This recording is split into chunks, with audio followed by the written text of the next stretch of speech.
President Joe Biden says a stable relationship between the United States and China is not merely good for the two economies, but for the world.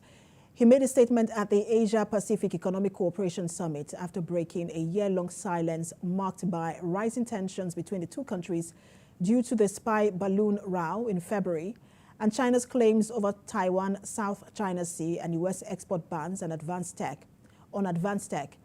A string of visits to Beijing by senior U.S. officials this year sought to repair the damage, and Thursday's meeting on the sidelines of the Asia-Pacific Economic Cooperation Summit was seen as a breakthrough in itself. We'll be firm, standing up for our values and our interests.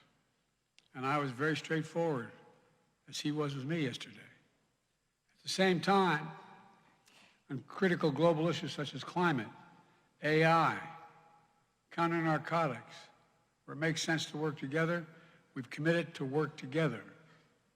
We're going to continue our commitment to diplomacy, to avoid surprises, and prevent misunderstandings.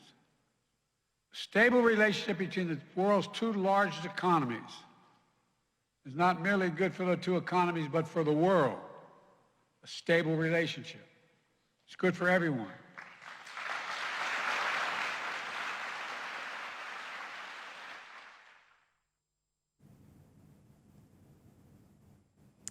And reactions have continued to trail the meeting between Chinese President Xi Jinping and U.S. President Joe Biden. According to leaders from the Asia-Pacific Economic Cooperation, member economies, the meeting conveys an optimistic message of improving the global economic and political situation.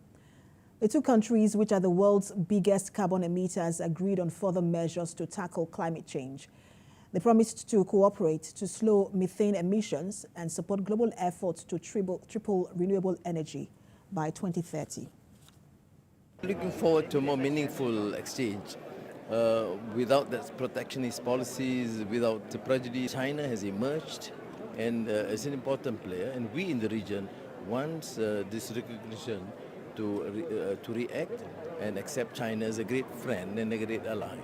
And it's not a zero-sum game. I think there's a great degree of optimism and expectation from the meeting between the leaders of two economic superpowers in this world, I believe. The climate of doing business is difficult, but having two of the world leaders getting together and setting the path and the right tone for the discussions that will happen at APEC, I think it will be, so the whole event will be watched with a lot of interest. I think President Xi coming here to California, meeting with President Biden this morning, I know they talked about a lot of topics. The most important thing is making sure that we're always in communication.